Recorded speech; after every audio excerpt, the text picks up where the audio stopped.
Bonjour, ravi de vous retrouver. L'actu ce matin, c'est le Tour de Corse et le coup de force attendu de Sébastien Loeb. Tous les détails juste après le Jam Sport. Avec ce matin en F1, le feuilleton Alonso-Hamilton qui continue. Et puis en F3, Euro Series, un pilote français qui marche fort. Les commentaires, Laurent Dupin. Et puis un tout dernier résultat de la moto, le Grand Prix d'Australie avec Allez, restez avec nous, Sébastien Loeb, sur les routes du Tour de Corse, la Ferrari 430 et la nouvelle Rolls. C'est juste après ça. À tout de suite.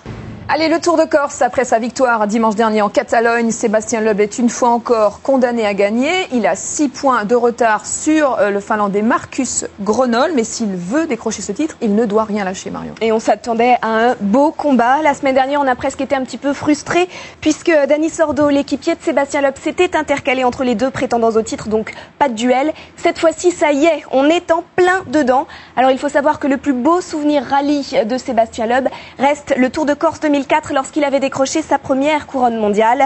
Alors la Corse lui porte-t-elle vraiment chance? Réponse sur des images de notre envoyé spécial Sander Rendez-Adrets.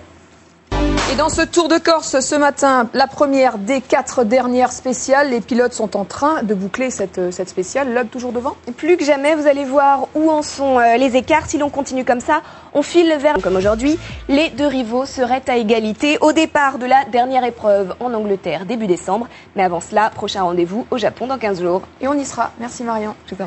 Les DVD, les films, les jeux vidéo, toutes les sorties de la semaine et puis toute l'actu conso aussi avec les premières images du Koleos, c'est le futur 4x4 de Renault. Et puis en avant-première, avant le salon de Tokyo, des engins venus d'ailleurs. C'est le Jam Conso, Laurent Dupin. Allez, restez avec nous tout de suite, c'est Télé Rugby en direct avec Thierry Gilardi qui sera avec le 15 de France dans leur hôtel parisien.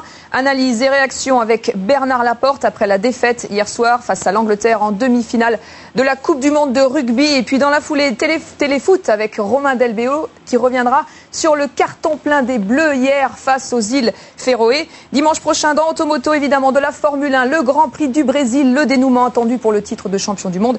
Et puis un concept car Laguna exceptionnel. À dimanche prochain. Salut.